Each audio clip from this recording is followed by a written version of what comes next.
రామభద్రేంద్ర సరస్వతి స్వామి వారు సత్సంకల్పంతో ఇక్కడ ఆంధ్రులకు నివాసం కాశీలో గడపాలి అని చాలా శ్రమతో కూడి వారి భవన నిర్మాణం చేయడం జరిగింది. ఇది ఆంధ్రులకి ఆశ్రయంగా ఉంటూ అందరికీ మంచి కార్యాలు చేసే అవకాశం లభిస్తోంది. మా వంశంలో మేము ఏదో చీఫ్ ఇంజనీర్గా పనిచేయడంలో ఎక్కువ భక్తిగా ప్రాబల్యంలో పాల్గొనకపోయినా ఏదో సేవ చేసే భాగ్యంగా ఇంజనీర్గా చేయడానికి అవకాశం కలిగింది.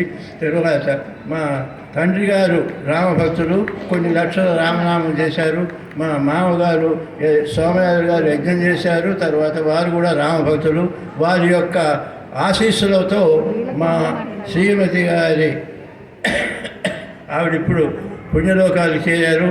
ఆవిడ యొక్క సంకల్ప బలంతో మేము 15 సంవత్సరములు ఇక్కడ ఏకబిగిగా రామతారక ఆంధ్రాశ్రమంలో ఉండే అవకాశం లభించింది.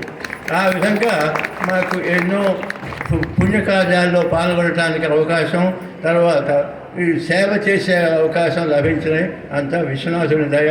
ఈ విధంగానే ఇంకా మంచి కార్యాలు జరుగుతూ ఉండాలని శ్రీ సుందర శాస్త్రి గారు, ట్రస్ట్ బోర్డు వారు అందరూ కూడా దేంతో బాగా సహకరించి అందరూ చేస్తున్నారు. అందరికీ నా సభలకు అందరికీ నా నమస్కారాలు. ఓం నమ శివాయ. మన ఆశ్రమం